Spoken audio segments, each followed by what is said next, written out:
impulso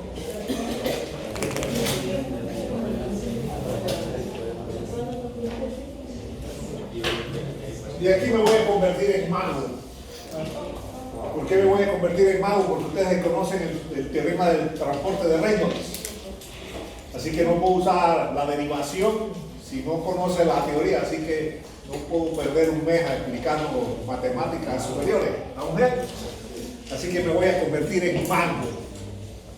Y vamos a hacer una derivación media bruja que funciona. Suposiciones.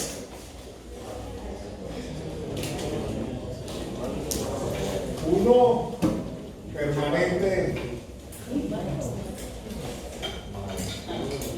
Dos.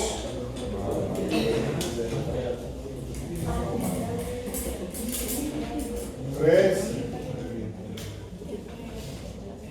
Ideal. Cuatro, unidimensional. Esas son las suposiciones que voy a hacer ahí. Y para ello vamos a usar la segunda ley de Newton.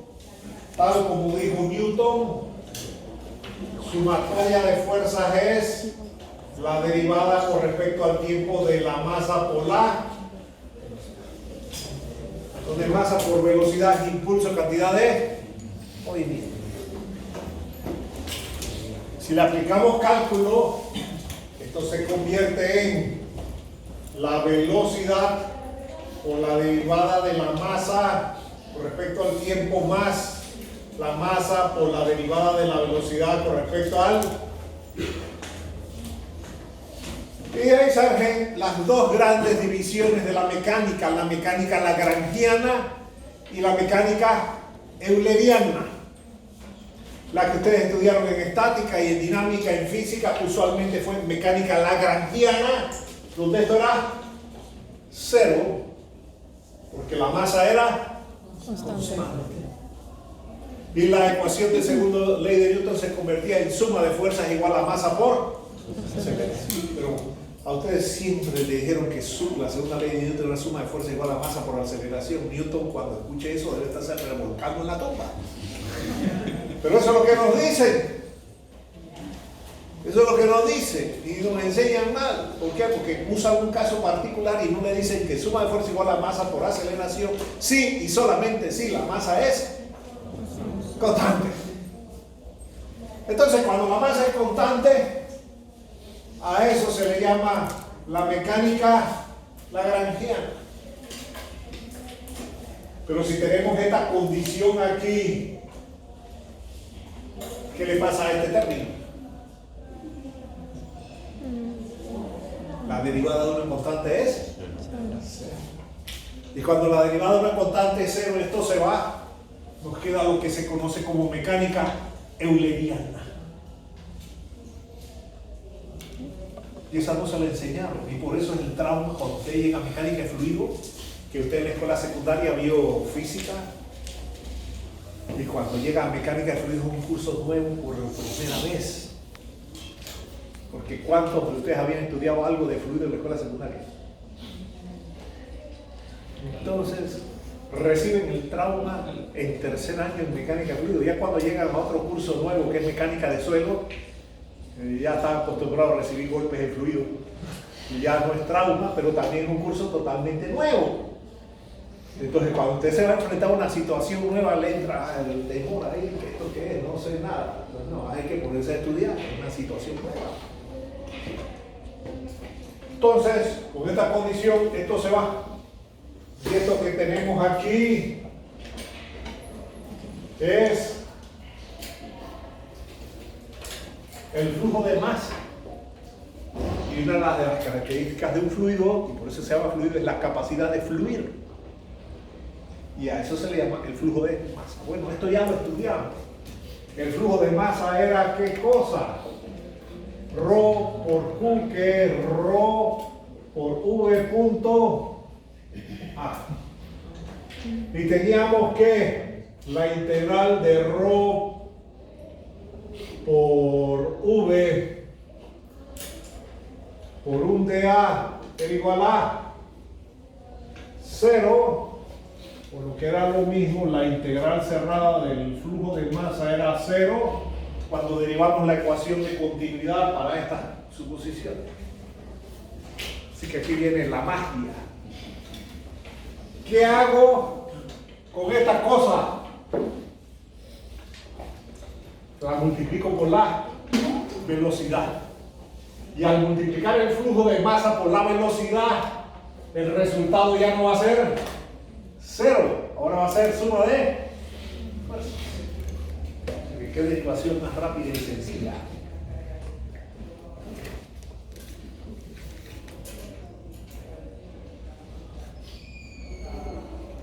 Vamos a ponerlo más fácil. Vamos a decir aquí que esto va a ser la integral cerrada de esto de aquí es dq. Así que de ρ por un dq. Para no tener esta velocidad aquí, así que va a ser la velocidad por un.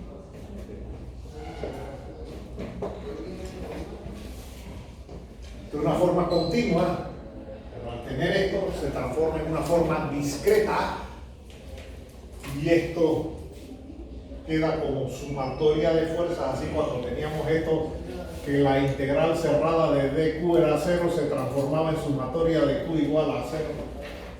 Ya lo hicimos en la ecuación de continuidad. ¿Vamos bien? Así que sumatoria de fuerzas es igual a sumatoria de esto. Aquí se me olvidó el ρ. ρ por q.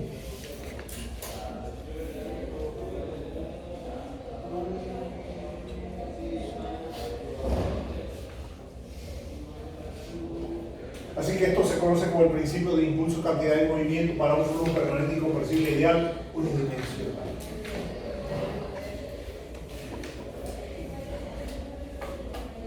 ¿Qué diferencia hay con lo anterior? Con esto. O con esto.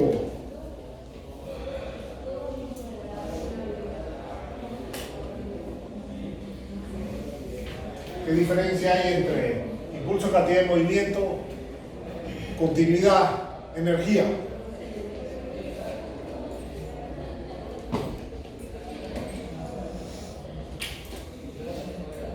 ¿Cuál es la diferencia significativa?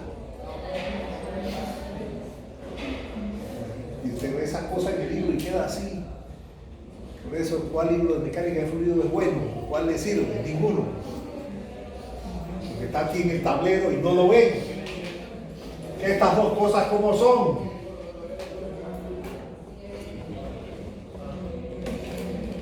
Esas son funciones escalares. Y cuando hemos trabajado con esas dos cosas, ¿hemos trabajado con dirección y sentido o solamente con magnitud? Solamente con magnitud, pero véase ahora la diferencia. El libro no lo dice porque aquí ya está implícito cuando tiene esta notación. ¿Eso qué significa? Que la fuerza y la velocidad son vectores. Entonces, ya no vamos a poder trabajar en forma escalar. Ahora tenemos que trabajar en forma vectorial. ¿Y cómo vamos a resolver esa ecuación que es vectorial? En la cual tenemos que tomar en cuenta magnitud, dirección y sentido. Generalmente trabajamos en componentes escalares. Así que si usted usa componentes rectangulares, esa ecuación se transforma ¿en qué?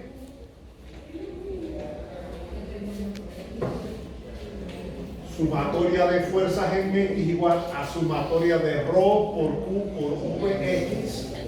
Sumatoria de fuerzas en Y igual a sumatoria de ρ por Q por Vy. Y sumatoria de fuerzas en Z igual a sumatoria de ρ por Q por Vz. ¿Y esto qué es? Esto es escalar. Mientras que esto que tengo aquí es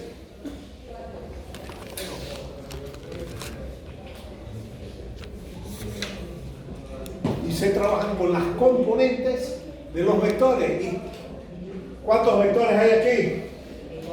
Dos, fuerza y velocidad. Ahora tenemos las componentes de la fuerza y las componentes de la velocidad. Obsérvese que caudal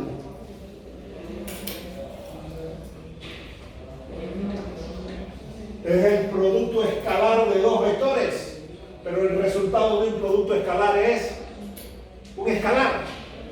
Yo tengo aquí estudiantes que le han sacado componentes al caudal. El caudal no es vector. Usted tiene que estar claro con los conceptos matemáticos para poder hacer la aplicación correcta. Pero ¿por qué se confunden con ese escalar vector?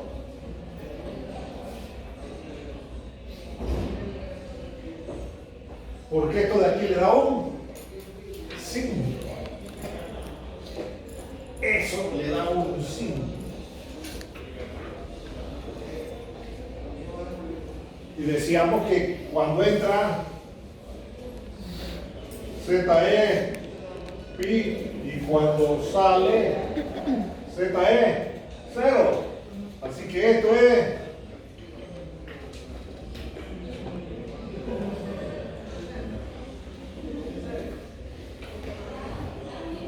así que este escalar tiene un signo. El que en escalar tenga un signo no lo hace vector. ¿Estamos bien? Sigue siendo una cantidad escalar. Solo que ese signo sale de esto, que es el producto escalar de esto. Así que véase, a los únicos que le puse componentes fueron a quién? A los vectores.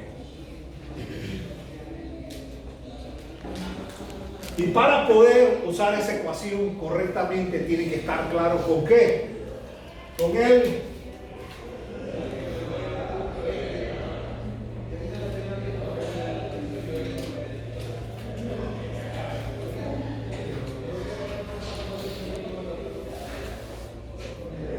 y este de aquí, ¿cuál es? Z. Muchos de ustedes todavía siguen diciendo que es Y. Y este por acá será la X y este de aquí será la Y. Y X y Y forman un plano horizontal y Z define la dirección vertical. Así que si usted no está claro con el sistema de referencia, ¿y por qué se los digo? Porque el peso es una fuerza y el peso solamente tiene componentes en un solo eje. ¿Qué eje? Y a veces encuentran que ¿dónde le ponen el peso? En Y. El peso solamente tiene componentes en el eje. Pero si usted se equivoca con el sistema de referencia, hace un solo guacho ahí, como que empujo la mesa y la mesa se va para allá. Para que la mesa se va para allá no la tengo que empujar, la tengo que alar. Pero me dan cosas así todas extrañas de que estoy empujando esto y se movió para allá. Así que usted tiene que tener lógica en los análisis de los problemas que está haciendo. Me acabo de devolver un examen en cuarto año de hidrología. Y usted no tiene que venir a la universidad para saber qué. Primero llueve y después el río crece. ¿Sí o no?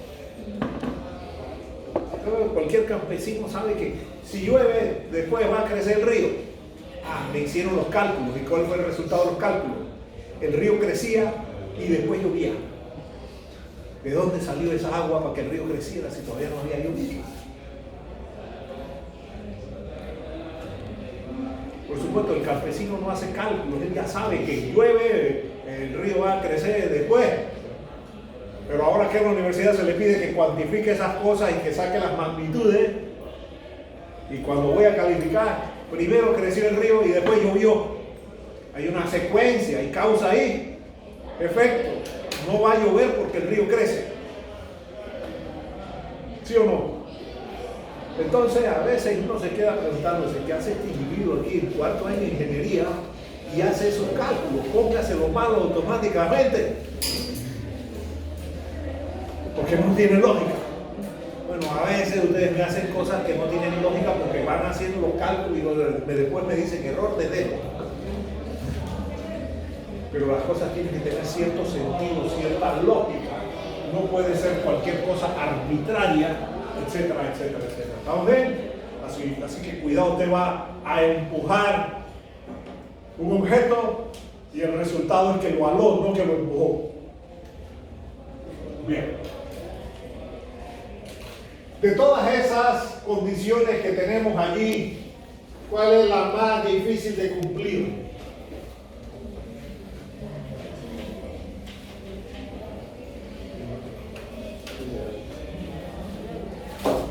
Esta de aquí es la más difícil de cumplir. Así que si yo elimino esta restricción, tengo que hacer una corrección aquí. Y se llama factor D.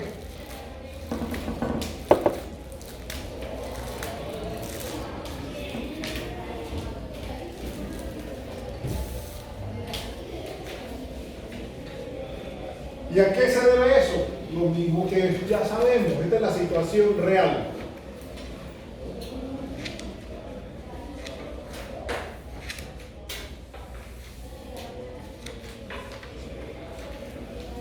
Donde la U es,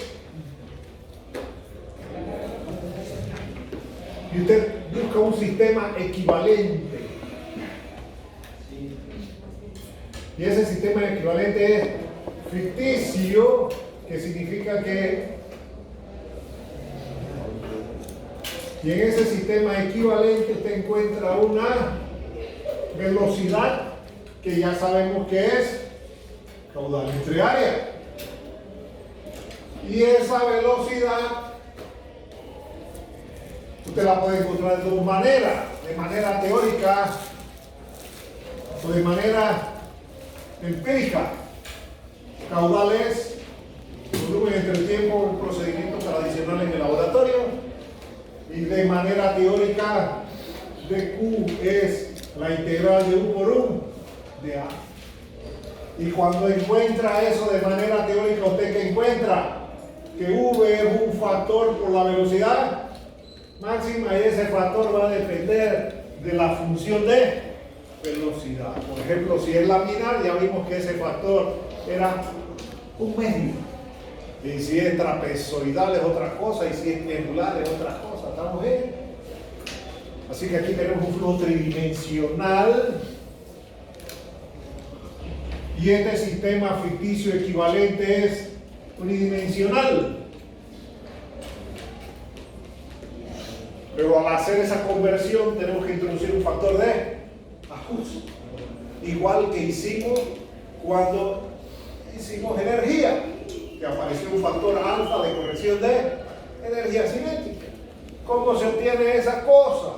Bueno, usted tiene aquí que la cantidad de movimiento M por V, y si lo dividimos entre T, no importa, es M puntito V, y eso es igual a ρ por Q por V, y eso es igual a ρ por V al cuadrado A. Eso se llama el flujo de la cantidad de movimiento. El flujo de la cantidad de movimiento aquí en este sistema equivalente es este de aquí. Así que vamos a tomar una línea de corriente cualquiera U y le vamos a encontrar el flujo y la cantidad de movimiento. Y eso va a ser la integral de ρ por U al cuadrado por U. Y resulta que cuando usted integra esto, no le da igual a esto. Y por eso entonces decimos que la integral de ρ por U al cuadrado por U de A es el factor de corrección por ρ por V al cuadrado A. Si el flujo es incomprensible, esa ρ es constante y sale de la integral, entonces nos queda que beta es la integral de U al cuadrado por U de A entre V al cuadrado A.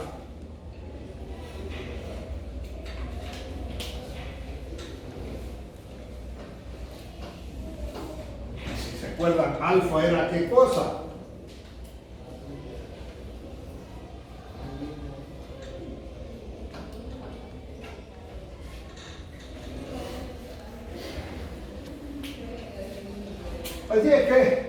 Por ejemplo,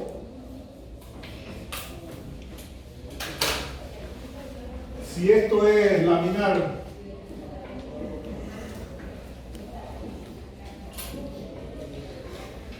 y su función es un máxima 1 menos r al cuadrado entre r al cuadrado y de 0 a r, y usted reemplazó esto por esto, ya sabíamos que v era igual a 1 medio de u. Ya esto lo hicimos antes, ¿estamos bien? Y cuando hicimos antes nos quedó que el alfa valía ¿cuánto? 2. Bueno, vamos a encontrar el beta ahora. Vamos a encontrar el beta.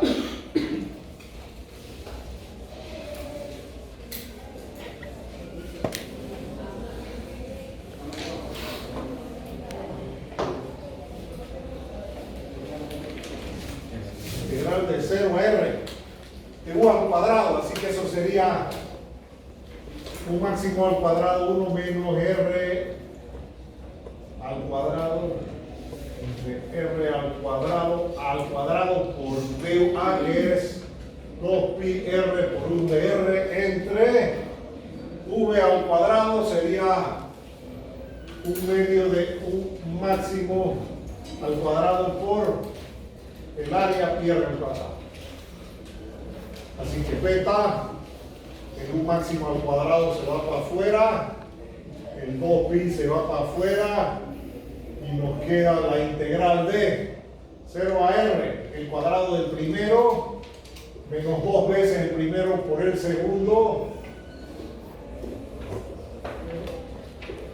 más el cuadrado del segundo, por r por 1 de r, entre un máximo al cuadrado entre 4pi r al cuadrado. Ese pi se nos va con ese pi, esta máxima se va con esa máxima, y beta es igual a 8, la integral de r entre r menos 2r al cubo entre r al cuadrado más r a la quinta entre r a la cuarta por 1 de r. Así que beta es igual a 8 r al cuadrado, r por 1 de r es r al cuadrado sobre 2, de 0 a r, ya, r al cubo, así que menos 2r a la cuarta sobre 4r al cuadrado, más r a la quinta por 1 de r es r a la sexta entre 6 r a la cuarta, así que beta es igual a 8 r al cuadrado, r a la cuarta, y esto es 2 entre 4,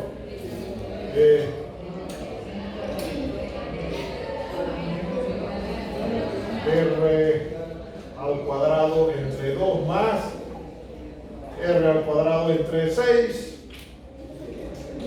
Este se va con este.